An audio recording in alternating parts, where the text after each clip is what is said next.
Bien hallados todos. El cine, el teatro, la dramaturgia, la televisión, temas importantes para la recreación de todos los colombianos y fuera de eso, para llevar un auténtico mensaje al espíritu, al alma, al corazón de todos los colombianos, repito. Pues bien, estos temas y otros más vamos a analizar, vamos a tocar esta noche con el maestro Alejandro Buenaventura. Es un verdadero orgullo para nosotros los vallecaucanos tener a un maestro aquí, en nuestro set, en Cuarto Poder, periodismo responsable. Maestro Buenaventura, muy buenas noches, gracias por haber aceptado esta invitación a Cuarto Poder. Yo diría que al revés, yo creo que es, en primer lugar, agradecimiento a ustedes y en segundo lugar, el orgullo es mío. Es un orgullo y una alegría, una satisfacción que casi no cabe en el alma. Porque es que yo recuerdo, y para mí es una especie de proverbio magistral, una frase, una pequeña frase del maestro, del gran poeta Baudelaire, que decía: la patria es la infancia. Yo creo que uno puede irse, caminar, dar la vuelta y todo eso, pero siempre en el alma está metida y está pegado ese amor y ese recuerdo, esa añoranza y ese terrible deseo de volver algún día a quedarse en la patria de uno, en la patria chica, en la patria que fue la infancia, es decir, en la verdadera patria.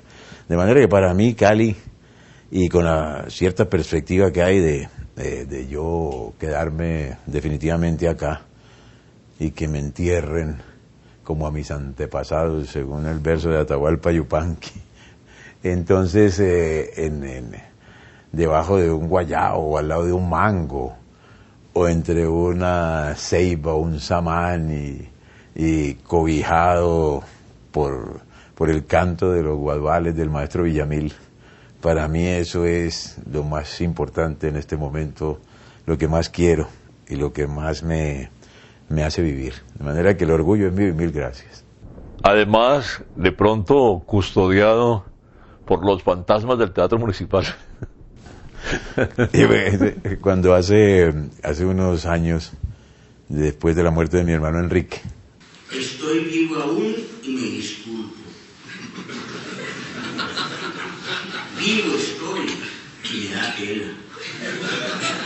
Me palpo, me busco, me esculpo entre la piel y los huesos. Es un milagro. Le debo a alguien este peligro de la vida. Y el aire que respiro es aire ajeno. Y esto que circula en mis venas es mi sangre, o será otra sangre, la que tiñe las manos de tantos criminales, la sangre ya sin cauce de que el lodo se mezcla con la lluvia. Estoy vivo aún y me da pena. Me da pena propia y pena ajena. Estoy vivo y me asombro. Personaje maravilloso de este Cali y de este país y del mundo entero. Cuando muere Enrique y se hace se le da el nombre al Teatro Municipal de Enrique Buenaventura. Entonces yo hice una pequeña intervención.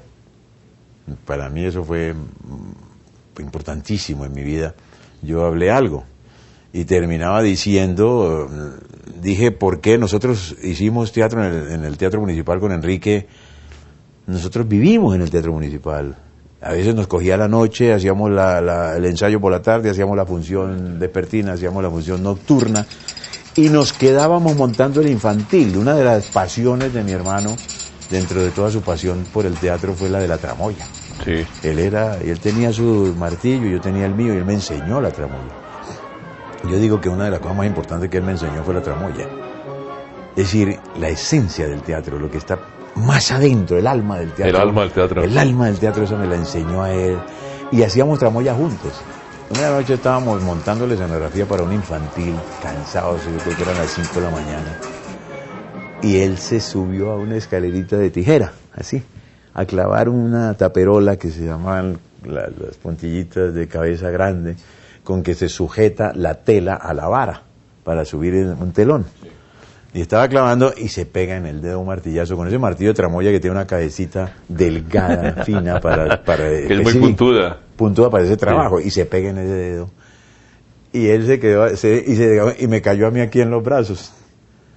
En los brazos, yo lo recibí aquí y nos quedamos un momento mirándonos así con una cara increíble, haciendo tramoya.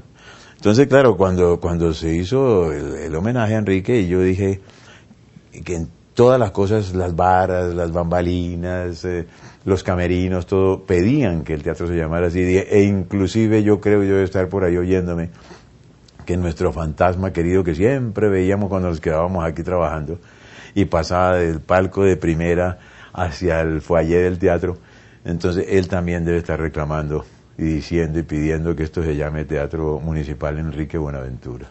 Maestro Alejandro, ¿hacia dónde va? ¿Cuál es el destino del actor colombiano? Indudablemente la televisión, que es para los actores colombianos y todo fue una especie de bendición y de redención, también fue como una especie de corte en el desarrollo que tenía el teatro colombiano.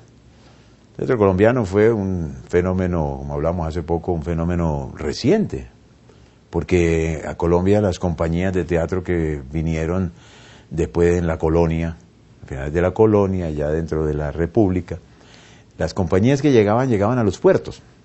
Pero en Colombia, a diferencia de la mayoría de los países latinoamericanos, los puertos quedan muy lejos de las ciudades principales. Sí. Bogotá quedaba a 1000 kilómetros de Barranquilla, de esto Barranquilla no era una ciudad importante en ese entonces ni nada. Cali quedaba muy adentro y tampoco era una ciudad importante. Medellín lo mismo. Entonces las compañías se iban, no se quedaban. Pasaban tangencialmente, hacían unos espectáculos y se iban. En Buenos Aires se quedaban. En Buenos Aires está hecho de inmigrantes europeos. Montevideo lo mismo, Río de Janeiro lo mismo, Lima. Exactamente lo mismo en Lima o Santiago, porque Santiago, ir de Valparaíso o de el puerto era Valparaíso, de ahí a Viña, ir a Santiago es muy corto, y era plano, y no era una selva monumental que había que atravesar con mosquitos, zancudos, tropical, terrible, con culebras, con todo. Entonces iban a Santiago, y Santiago tuvo un desarrollo parecido al de Buenos Aires, en este sentido cultural, o al de Montevideo. Acá no, entonces no hubo ese teatro. En el siglo XIX, en el final del siglo XVIII, no hubo ese teatro. Entonces para nosotros empieza prácticamente a mediados del siglo XX, cuando viene mi hermano, cuando Santiago García, con una gente maravillosa, inventa ese teatro. Y lo inventa con el nuevo teatro, con esa escuela nueva que había impuesto el teatro norteamericano, que había impuesto el nuevo teatro de la posguerra en Europa, el neorrealismo italiano, todas estas cosas mezclado con elementos ya de cine, en fin. Ese teatro que empieza por esa época es un teatro nuevo que va a desembocar en el famoso teatro de cámara, en el teatro sin escenografía, ni nada posterior, en esta serie de cosas. Eso se inventó en Colombia, sin una trayectoria anterior. Enrique hizo el montaje de Edipo Rey aquí, que la música de Edipo la hace el maestro Pineda Duque, uno de los más grandes compositores. Yo lo vi a él en la iglesia de San Francisco en Bogotá, me llevó Enrique a ver la grabación o una conversación con él sobre la música. Él estaba en ese órgano monumental, pues, de la iglesia de San Francisco, tocando ahí para la misa. Y estaba tocando y hablando de paisa, él, hablando con Enrique de la N. Es que Enrique ve, entonces mira, en este momento entra Edipo, y cuando entra con la N la muerte le dice, ¡pah! Y toca y se tiraron en la mesa. Era sonaba ese órgano impresionante. Estaba como construyendo la música de Edipo en una iglesia en la cual estaba tocando un barroco o una música religiosa para la misa. Entonces hizo ese Edipo Rey y eso fue monumental. Cuarto Poder. Periodismo responsable.